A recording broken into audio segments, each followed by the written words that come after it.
Hello everyone, इस video में हम डिस्कस करेंगे about ISTA standards compliant packaging equipments.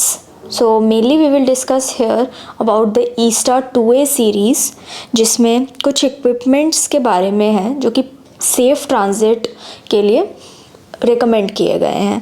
तो in that we have compression testing machine, we have vibration testing, shock को simulate करने के लिए we have drop testers and vibration tables. So these things are mentioned. तो उसमें भी vibration में दो टाइप के चीज़ें हैं, like random and fix displacement. Atmospheric conditions के बारे में बात करी गई है कि किस तरीके की होनी चाहिए when you are performing the test. Okay, so mainly rigid packaging को लेकर के ये टेस्टिंग्स हैं, ताकि जब आप इंटरनेशनली अगर आप ट्रांजिट का सिमुलेशन करना चाह रहे हैं, एक्सपोर्ट्स में आपके सैंपल्स जाते हैं, तो फिर वो किस तरीके का इम्पैक्ट क्रिएट करते हैं. तो first we have is the atmospheric condition, जो कि कंप्लायंट होनी चाहिए. That should be controlled and ambient. Then main thing is the compression testing. We have many things written in the standard for this. अगर एक overview की बात करें तो we have 3 kind of tests which is mentioned. One is apply and release thing. Then we have apply and hold in the compression test system. एक है हमारे पास apply and hold, जिसमें weight and load spreader वाला system है. तो जब हम apply and hold test और apply and release टेस्ट जब हम करते हैं, तो उसमें ASTM D642 का रिकमेंडेशन है, जो कि बॉक्स कंप्रेशन टेस्टिंग के बारे में बात करता है. जिसमें एक तो हमारा नॉर्मल टेस्टिंग होता है, जिसमें सैंपल कितना maximum load bearing capacity show कर रहा है वो दिखेगा. दूसरा, आप एक फिक्स्ड लोड लिमिट लगा सकते हैं एक फिक्स ड्यूरेशन ऑफ टाइम पे, और तब देख सकते हैं सैंपल कितना डिफ्लेक्ट किया गया है.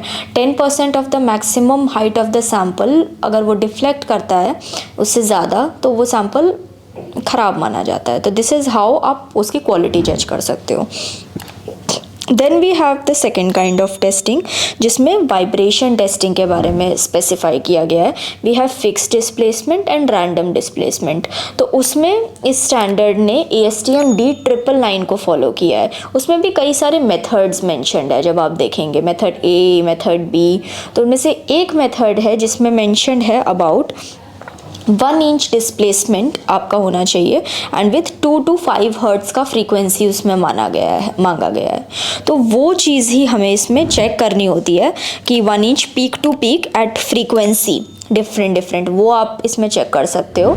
तो उस चीज़ के लिए we have a vibration table, जिसमें 2 हर्ट्ज़, 4 हर्ट्ज़, 6 हर्ट्ज़, 3 हर्ट्ज़ का फ्रीक्वेंसी सेट करके चेक कर सकते हो कि सैंपल क्या इम्पैक्ट शो कर रहा है. अगर कुछ बॉटल्स हैं, कई बॉटल्स ऐसे होते हैं जो वैसे लीकेज नहीं शो करती, जैसे वो वाइब्रेशन के सिमुलेशन में आती हैं तब उसका इम्पैक्ट आपको दिखने लगता है. तो दैट काइंड ऑफ थिंग, वो सेम सिमुलेशन या फिर रफ ट्रांजिट का सिमुलेशन आप वाइब्रेशन टेस्टिंग से परफॉर्म कर सकते हैं. This is the second kind of testing. Then the third kind of testing mentioned is the drop testing, जिसको शॉक टेस्टिंग में मेंशन किया गया है. इन द ड्रॉप टेस्ट हम डिफरेंट हाइट के पे सैंपल को एक स्पेसिफिक वेट के अकॉर्डिंग हम उसको रखते हैं फ्लैप के ऊपर, एंड देन हम उसको अलग अलग हाइट से, डिफरेंट एंगल्स से गिरा के देखते हैं कि सैंपल टूटता है या फिर किस तरीके का उस पर इम्पैक्ट आता है. अगर बॉक्स है तो उसका एज, कॉर्नर्स और फेसेस ठीक है या फिर नहीं.